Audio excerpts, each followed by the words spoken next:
berbahagia ini.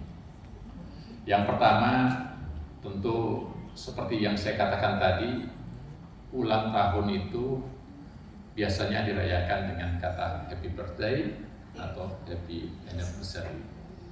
Dalam konteks kita melakukan itu dengan suatu upaya bahwa kita menginginkan lembaga ini menjadi semakin maju, semakin berkembang, semakin memiliki tingkat pelayanan yang tinggi terhadap masyarakat, karena kita adalah lembaga pelayanan publik, lembaga non kementerian. Nah, dalam konteks itulah maka di usia yang 24 tahun ini, itu biasanya usia 24 tahun kalau manusia itu kan lagi mekar-mekarnya, kalau gadis lagi cantik-cantiknya. Saya waktu itu menikah di usia 33 tahun dan istri saya usia 24 tahun. Jadi makna 24 tahun itu baik secara pribadi maupun secara kelembagaan punya makna yang luar biasa. Jadi dengan demikian usia 24 tahun itu merupakan usia yang sangat mekar-mekarnya kalau bunga. Jadi kita tentu sebagai lembaga harus mensyukuri bahwa lembaga ini semakin tumbuh, kembang dan maju. Kita sadar bahwa awal-awal keberadaan pengawasan obat dan makanan itu baru berupa divisi di Kementerian Kesehatan 77 tahun yang lalu. Kemudian berkembang sekitar tahun 70-an menjadi direktorat, kemudian menjadi direktur jenderal. Dan tepatnya 24 tahun yang lalu, tanggal 31 Januari, Badan POM lewat keputusan atau peraturan Presiden kita menjadi lembaga yang mandiri, menjadi sebuah badan. Nah, tentu harapannya setelah 24 tahun ini jangan hanya bersifat secara nasional, lembaga kita dipandang, lembaga kita dianggap sebagai sebuah lembaga yang pelayanan, aspek paripurna, kemudian WPK, kemudian berbagai penghargaan lain. Tapi kita berharap juga di usia 24 tahun ini merupakan tonggak sejarah di mana Badan POM memiliki reputasi masuk kepada lembaga yang reputasi tertinggi di dunia, yaitu yang kita sering bahasakan WHO Listed Authority. Kita sangat berharap, kita sangat berjuang untuk itu, dan tentu semua pihak yang berjuang, baik dari Kedeputian 1, kemudian saya lihat ikut juga di Kedeputian 2, bahwa WHO Listed Authority itu merupakan sebuah tonggak sejarah yang menjadi dambaan kita. Dan ini bukan pekerjaannya pada saat periode saya, tapi ini sudah perjuangan dari periode-periode sebelumnya, bahwa kita menginginkan badan atau lembaga ini mempunyai reputasi dan penghargaan setingkat dengan lembaga negara-negara maju di dunia, karena memiliki manifestasi yang sangat besar, baik kepentingan reputasi, kebanggaan, juga dalam kepentingan aspek ekonomi. Dan tentu sangat penting juga dalam manifestasi yang hubungannya dengan kepentingan kelembagaan ini sendiri, baik secara konteks pemerintahan maupun setingkat dalam konteks global. Jadi kita berdoa semoga tahun ini insya Allah atas dukungan semua pihak, atas dukungan semua pekerjaan semua pejuang-pejuang Badan POM akan tercatat sebagai WHO Listed Authority. Itu doa kita.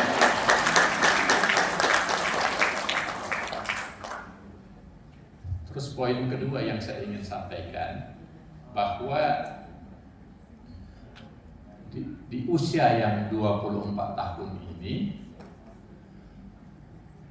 peran Badan POM semakin tersorot secara nasional. Kita bisa lihat, saksikan Bapak Ibu, khususnya kepada para pendahulu-pendahulu saya, kepala-kepala Badan POM sebelumnya, bahwa setiap era memang ada masanya. Tapi untuk masa yang sekarang ini, Badan POM semakin tersorot. Sebagai seorang nahkoda di periode ini, saya melihat bahwa goncangan yang terjadi misalnya berhubungan dengan skincare, tentang kosmetik, tentang penindakan obat, tentang hal-hal yang semua yang kita alami selama kurang lebih hampir 5 bulan ini, itu jangan mengecilkan kita, justru itu membuat Badan POM akan naik kelas, akan naik pamor. Kenapa? Hampir tiap hari Badan POM disorot oleh media. Kenapa disorot oleh media? Karena memang lembaga ini berhubungan langsung dengan kebutuhan masyarakat luas, dan sekarang ini khususnya hari-hari terakhir ini tentang kosmetik. Saya kan ditelepon oleh anggota DPR, kemudian mereka menanyakan dukungan-dukungan bahwa kebijakan yang kita telah lakukan untuk tetap berdiri tegak kepada aturan yang ada itu menjadi hal yang penting, dan itu mendapat dukungan dari Dewan, dan juga Istana juga memberikan dukungan ke kita atas sikap-sikap dan tekanan yang ada selama ini. Saya tahu di media sosial Badan POM lagi disorot, tapi itu artinya Badan POM atau lembaga ini sangat seksi. Jadi kita harus bersyukur menjadi sorotan, jangan justru sebaliknya kita menjadi kecil hati. Justru itu sekeras apapun ombaknya itu belum seberapa. Jadi saya yakin kita juga dalam konteks performance masyarakat kita akan naik kelas.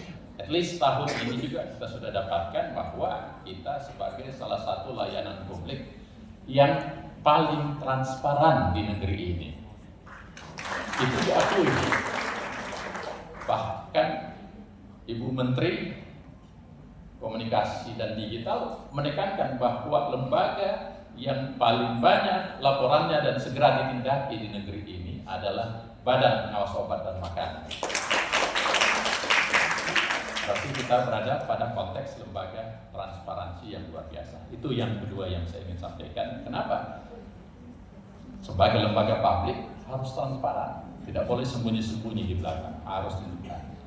Dan itulah saya kira sesuai dengan apa sikap saya bersahabat dengan media, sahabat dengan influencer, bersahabat dengan wartawan, karena supaya memultiplikasi atau memposter informasi-informasi kita. Kalau cuma menggunakan website kita, palingan 1-2 orang membaca.